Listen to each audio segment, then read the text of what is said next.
me having empathy for people you don't know. People you don't know. Well, and the way that I see it too is like the people that are your friends, like not all of them are gonna listen to you. Like basically, you have a better chance of helping people if you just make it like a thing for like a big.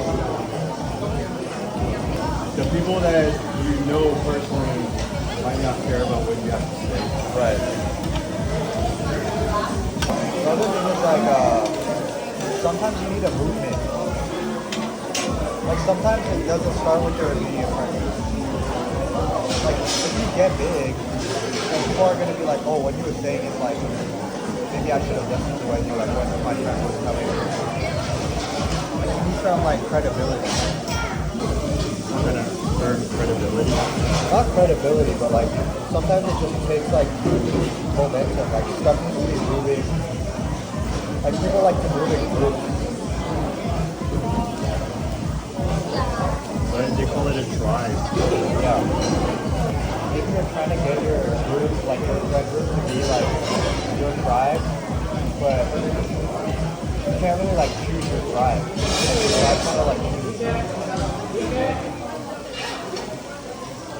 What made you come to this conclusion? I think it has to do with like wanting to like level up people's lives, but then understanding like you need to be at a way higher level than you think you need to be at. Like you want to level up the people around you, but like first of all you can't really do that. But also like you have to level up yourself first. There's no like limit to how far you can level yourself up. So if you just spend all of your time leveling up everybody else, then like you're not working on yourself. So like the idea is like you basically just keep leveling yourself up until like you get to a point where like whether people like buy what you're saying or not, you kind of just like live it anyway. Like people, they don't want that extra effort. They don't want that extra effort. Well, people don't want the extra effort until they see it and they realize that it's possible. Most people aren't willing to go through it if there's no results by the end. It's the same thing with like the workout thing. Like people just are like, do this 60-second ab workout every day and you'll get abs, right? Dude, those are like hecka fake. So like, But they do it. the people that make the videos, they have abs, so they're like, oh, okay. Like, it's just like, it makes sense. They get stucker. Yeah. So basically, you just need to like run hecka far ahead of people. Basically, once they see where you're going, then they'll be like, oh, okay. But you gotta be going, producing something that they want. So that's why my entire thing that I learned is like, it's not about where you're going. It's about like who you are. Wouldn't that make more sense though? When you're youngest, just fighting. No, not even that. Like you can reach success in however like way that you want to. Like if success is your goal, you kind of have the wrong goal. The goal is to be somebody like worthy of success. Huh?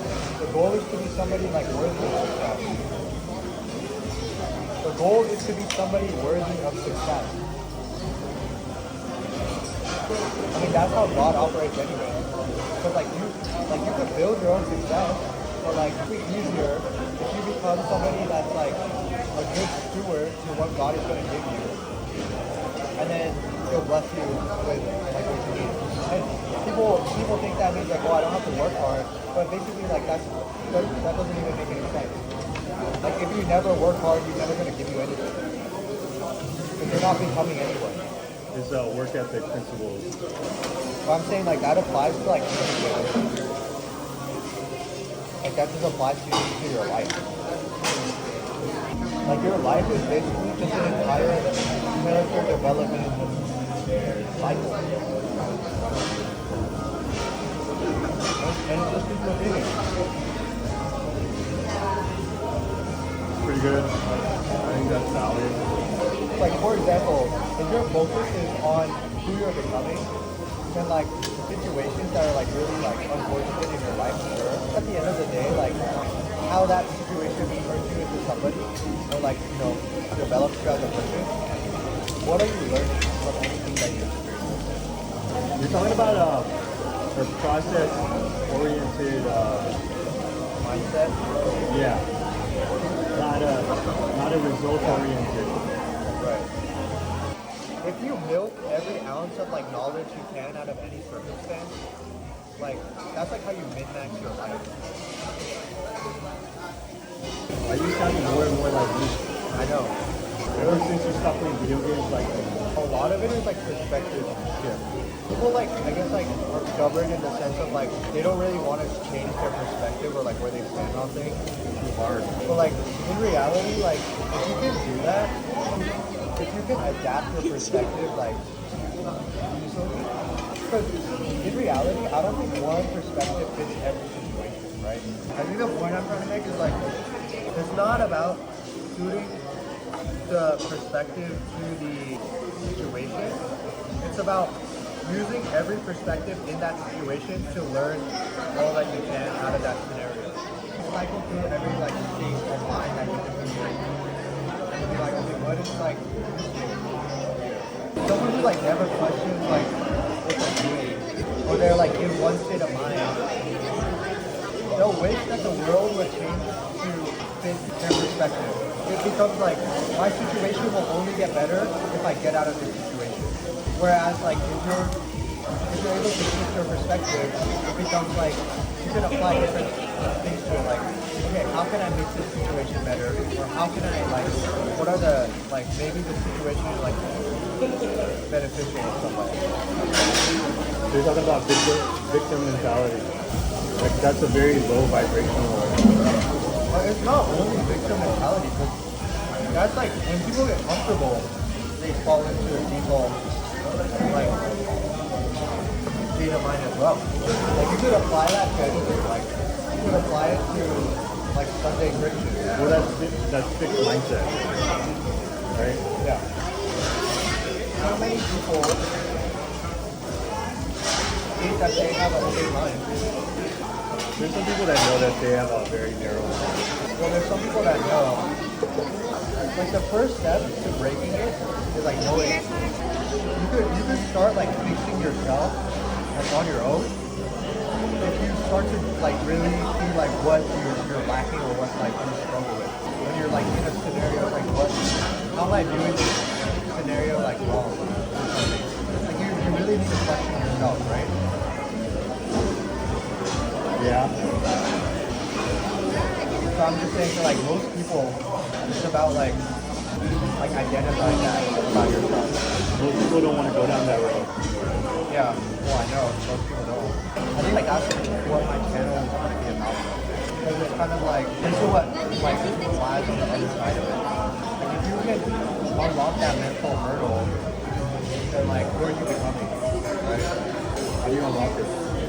I actually really like this discussion that Johnny Ping was having with, like he has a podcast. Like a big thing that he learned from his practice is basically like don't trust yourself.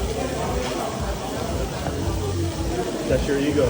He has to go through the big, like the long journey of like learning how to not trust yourself and then like learning on relying on the spirit to guide you. I think like that. It's probably like that's like the most important step right there. Because like once you stop trusting yourself, like you don't have any answers to like what's going on. Like don't trust your emotions. Opposite of emotions is your intellect, but that could get you in trouble too. Yeah. So basically you reach a dead end and then you have to question like basically everything you do. But I think the beauty about that is like how much introspection that you're doing, like it like upgrades you so quick.